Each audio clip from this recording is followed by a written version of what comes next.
नमस्कार दोस्तों, स्वागत है आप सबका हमारे चैनल अनसेड क्रॉनिकल्स पर। यहाँ आपको मिलेंगी नई और रोचक कहानियाँ। आज हम लेके आए हैं अनिका और रोहित की लव स्टोरी का सीजन 3। वीडियो को लाइक कीजिएगा और चैनल को सब्सक्राइब भी कर लीजिएगा। अब हम आज की वीडियो को स्टार्ट करते हैं। Secret underground lab. पिछले एपिसोड में हमने सुना था कि प्रीति अनिका को विशु के रूम में जाने के लिए कहती है। प्रीति की बातें सुनकर अब अनिका प्रीति के साथ विशु के रूम में जाती है, जहां स्पेशल विशु को रखा गया था। विशु की सिक्योरिटी और उसकी बीमारी को देखते हुए अनिका ने विशु को सीक्रेट अंडरग्राउंड में ही एक अलग रूम में रखा हुआ था। जाहिर सी बात है, जब मारवा हाउस की बात है तो अंडरग्राउंड भी बड़ा ही होगा। अब आगे आगे अनिका चल रही थी और उसके जस्ट पीछे पीछे प्रीति जा रही थी। विशु के पास जाने के बाद अनिका विशु को देखती है। विशु अब पहले से हेल्थ में अच्छा दिख रहा था। अब अनिका उसकी नब्ज चेक करती है, ये जानने के लिए कि विशु क्या पूरी तरह से ठीक हो गया है या नहीं। उसका जो ट्रीटमेंट चल रहा है उसका कितना असर विशु की बॉडी पर हो रहा है, क्योंकि अनिका खुद एक आयुर्वेदिक डॉक्टर भी थी। अब वो अच्छे से विशु की नब्ज चेक करती है। नब्ज चेक करने के बाद अनिका प्रीति को अपने सारे एक्यूपेंचर के इक्विपमेंट देने के लिए कहती है। प्रीति भी अनिका के इतना कहते ही झट से अनिका को सारी इक्विपमेंट की किट दे देती है। हालांकि प्रीति को आयुर्वेद की ज़्यादा नॉलेज तो नहीं थी, लेकिन अनिका के साथ रहकर वो अभी बेसिक तो सीख ही चुकी थी। अब अनिका विशु की बॉडी में एक्यूपेंचर की सुइयां लगाने लग जाती है। विशु की स्पाइन सपोर्ट नहीं करती थी, जिसके साथ साथ उसके हाथ पैर भी उसको सपोर्ट नहीं कर पाते थे। हालांकि विशु अपने हाथ पैरों को भी नहीं उठा पाता था, लेकिन आज जब अनिका ने विशु को एक्यूपेंचर दिया तो तभी विशु के हाथों में एक हलचल दिखाई देती है। हलचल को देख के अनिका एक्यूपेंचर की सुइयों के लगे रहने का टाइम अब थोड़ा सा बढ़ा देती है। विशु अब खुद से अपने हाथों को हिला पा रहा था, जिसे देखकर अनिका अब प्रीति से कहती है विशु अब बहुत जल्दी हमसे बात करने शुरू कर देगा। उसकी बॉडी अब रिकवर कर रही है। प्रीति अब अनिका की बात सुनकर खुश होती है और कहती है आखिर डॉक्टर अमृता की का पेशेंट जो है, डॉक्टर अमृता तो मुर्दों में भी प्राण डाल देती है, फिर ये तो जिंदा विशु है। आज तक कोई भी ऐसा केस नहीं है जो आज तक आपने सक्सेस ना किया हो। प्रीति की बात सुन के अब अनिका प्रीति के सिर पर एक टपली देती है और कहती है पागल लड़की। विशु के ट्रीटमेंट के बाद अनिका अपने रूम की तरफ निकल जाती है, लेकिन आज उसका चेहरा काफ़ी उतरा हुआ था। आज वो बहुत ही अपसेट नज़र आ रही थी। दूसरी तरफ रोहित मारवा हाउस में अपने ऑफिस में ही काम कर रहा था। रोहित अपने ऑफिस में चिराग के साथ कुछ ज़रूरी बात कर रहा था। रोहित चिराग से कहता है कि सारी तैयारियां 3 दिन से पहले ही हो जानी चाहिए और इसके बारे में अनिका को कुछ भी पता नहीं चलना चाहिए। चिराग भी अब रोहित की बात सुनकर कहता है ओके सर, हो जाएगा। आखिर रोहित किस बारे में चिराग से बात कर रहा था, क्या चल रहा था रोहित के दिमाग में। अब इधर अनिका भी अब तक विशु के रूम से निकलकर अपने रूम तक पहुंच गई थी। अनिका कमरे में आने के बाद पहले तो शावर लेती है और फिर अपने बिस्तर पर जाकर लेट जाती है। अनिका बिस्तर पर तो आज लेट जाती है, लेकिन आज अनिका की आंखों में नींद का कोई नामो निशान नहीं था। ऐसा कभी कभी ही होता था कि अनिका को लेटते ही नींद ना आए। अनिका को नींद केवल एक ही सिचुएशन में नहीं आती थी, जब वो गहरी टेंशन में होती थी। अनिका को रह रह कर आज सौम्या की ही कई बातें याद आ रही थी, जिनको याद कर करके उसका दिल और दिमाग आज दोनों ही बेचैन थे, क्योंकि अनिका रोहित को खोने के नाम से भी कांप जाती है और सौम्या के कहे अनुसार रोहित की मौत की पूरी प्लानिंग की हुई थी। श्वेता को पीछे जब बचाने के लिए अनिका मारवा हाउस से गई थी तब एक स्त्री की गोली चलाने पर रोहित बीच में आ गया था। हालांकि वो गोली अनिका के लिए चलाई गई थी, लेकिन वो रोहित को लगी थी। उस टाइम अनिका की हालत क्या हो गई थी, वही सोचकर अब अनिका का पूरा शरीर पसीने से भीग चुका था। जब रोहित कमरे में आता है तो वो अनिका को जागा हुआ देखकर हैरान हो जाता है। अब रोहित अनिका के पास आता है और पूछता है क्या बात है अनिका, आज तुम इतनी देर तक जगी हुई हो। रोहित को अपने पास देखते ही अनिका झट से रोहित को गले लगा लेती है। रोहित के लिए आज अनिका का बिहेवियर कुछ अलग था, जो रोहित को कभी समझ में नहीं आया था, लेकिन वो समझना चाहता था कि आखिर अनिका को ऐसा क्या हो गया है, क्योंकि रोहित कभी भी अनिका को परेशान नहीं देख सकता था। रोहित भी अब अनिका को हक कर लेता है और फिर कहता है, क्या बात है अनिका, आज मुझ पर इतना प्यार आ रहा है। अनिका अभी भी रोहित की बातों पर कोई ध्यान नहीं देती, लेकिन अनिका कुछ भी जवाब नहीं देती और ऐसे ही रोहित के गले लगी रहती है। वो रोहित से आज दूर नहीं होना चाहती थी। रोहित के खो देने के नाम से ही आज अनिका को डर लग रहा था। रोहित अब अनिका के माथे पर किस करने के लिए उसके चेहरे को ऊपर की तरफ उठाता है, तो वो देखता है कि अनिका की आंखें काफी लाल हो चुकी थी। रोहित अब अनिका से कहता है कि क्या बात है अनिका, क्या तुम मुझे कुछ बताना चाहोगी? जो तुम्हें परेशान कर रहा है अनिका, कृपया करके मुझे वो बात बताओ। रोहित की बात का अनिका फिर से कोई जवाब नहीं देती, लेकिन उसकी आंखों से आंसू लुढ़क कर उसके गाल पर गिरने लग जाते हैं। रोहित अब समझ जाता है कि कुछ तो ऐसा हुआ है जिसने अनिका को अंदर तक तोड़ के रख दिया है।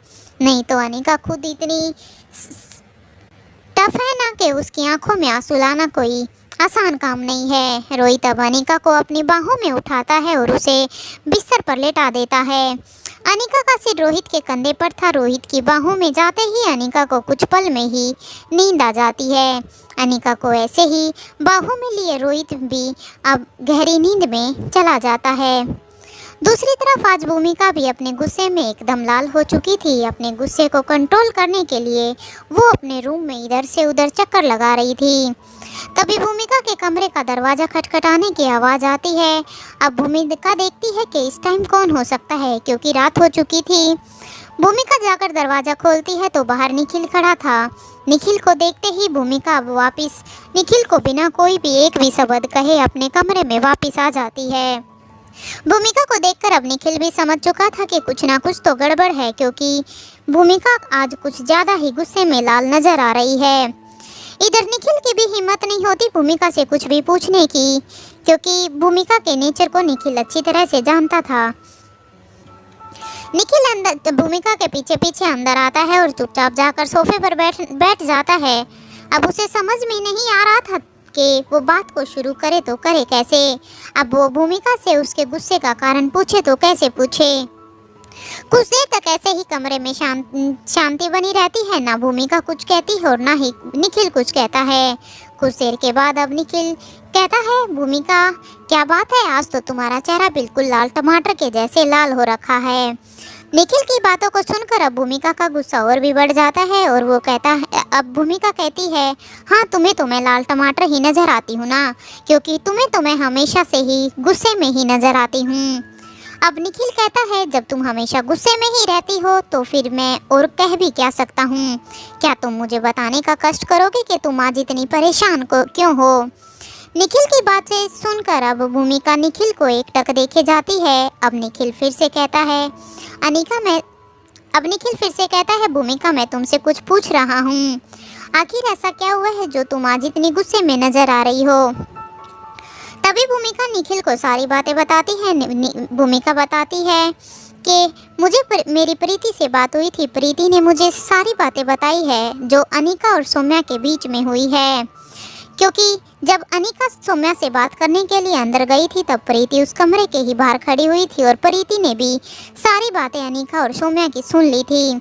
हालांकि जिस टाइम पर सौम्या ने अनिका को रोहित के मारने की बात बताई थी तब प्रीति को भी इस बात का बहुत ही अचंभा हुआ था, लेकिन वो अनिका के सामने अनिका से कुछ भी पूछना नहीं चाहती थी। अनिका की हालत तो प्रीति पहले ही देख चुकी थी। उसके ध्यान को बांटने के लिए ही वो अनिका को विशु के बारे में कहती है कि एक बार आप उसे चलकर देख लो, लेकिन फिर भी अनिका की भी हिम्मत नहीं हुई। अब यहाँ पर प्रीति इस बात को छुपाना नहीं चाहती थी। वो नहीं चाहती थी कि वो इस बात को ज़्यादा छुपाए, इसलिए वो भूमिका को फ़ोन करके सीक्रेट अंडरग्राउंड में जो भी बातें अनिका और सौम्या के बीच में हुई है वो सारी बातें वो भूमिका को बता देती है।